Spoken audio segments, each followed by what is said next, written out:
क्या आपने कभी ये सोचा है कि अल्लाह ने फजर की नमाज ठीक उसी वक्त क्यों रखी जब हमारी नींद सबसे ज्यादा गहरी होती है, या असर की नमाज ऐन उसी वक्त क्यों फर्ज की गई जब हमारे अंदर दिन भर की थकावट, चिड़चिड़ापन और गुस्सा अपने उरूज पर होता है। हम में से बहुत से लोग ये समझते हैं कि ये सिर्फ एक इबादत का तरीका है या यूं ही कोई वक्त मुकर्रर कर दिया गया है, लेकिन हकीकत में ये कोई इत्तेफाक नहीं है। अल्लाह ने 5 वक्त की नमाजें बिल्कुल उन्हीं वक्तों में फर्ज की हैं जहां आपकी रूह और आपका दिमाग सबसे ज्यादा कमजोर होते हैं। दिन की शुरुआत फजर से होती है, दुनिया से मिलने से पहले अल्लाह से मुलाकात। सुबह के वक्त आपके जिस्म में एक खास हार्मोनल बदलाव होता है जिसे medical science cortisol awakening response कहती है। ये वो वक्त है जब रिस्क अता किया जा रहा होता है और फरिश्ते अपनी ड्यूटी बदल रहे होते हैं। अगर आप इस वक्त सोते रह गए तो आपने अपने पूरे दिन की बुनियाद ही कमजोर कर दी। फिर आता है जोहर का वक्त। दिन के बीच में जब आप काम कर रहे होते हैं तो आपके जिस्म का एनर्जी लेवल गिरने लगता है, फोकस खत्म हो जाता है, दिमाग थकने लगता है और इंसान गलत फैसले करने लगता है। जोहर की नमाज आपके दिमाग के लिए अल्लाह की तरफ से एक परफेक्ट न्यूरोलॉजिकल रीसेट है। ये आपके दिमागी बोझ को खत्म करके आपकी तवज्जो को दोबारा बैलेंस करती है।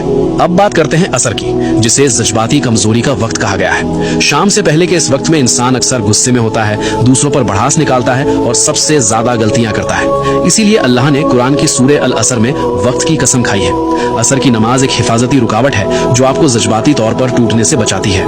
इससे पहले कि हम मगरिब और इशा के एक बहुत बड़े राज की तरफ बढ़ें, इस वीडियो को अभी अपने दोस्तों और अजीजों के साथ शेयर जरूर करें ताकि वो भी नमाज की इस खूबसूरत हकीकत को समझ सके।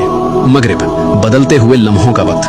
जब सूरज गुरूब होता है तो आपका दिमाग दिन की रफ्तार से निकलकर आराम की तरफ जाने लगता है। ये एक ऐसा ट्रांजिशन का वक्त है जिसके बारे में हमारे प्यारे नबी हजरत मोहम्मद सल्लल्लाहु अलैहि खास तौर पर तंबीह फरमाई है। जब रात दाखिल होती है तो गैब की मखलूक ज्यादा एक्टिव हो जाती है। मगरिब सिर्फ एक नमाज नहीं बल्कि अंधेरे की दहलीज पर मिलने वाली एक मजबूत हिफाजत है।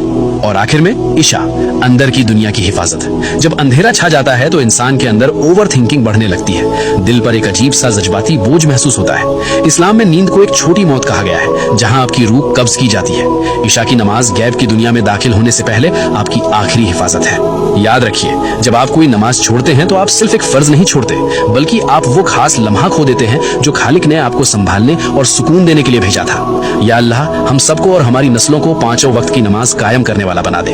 कमेंट्स में एक बार दिल से आमीन जरूर लिखें।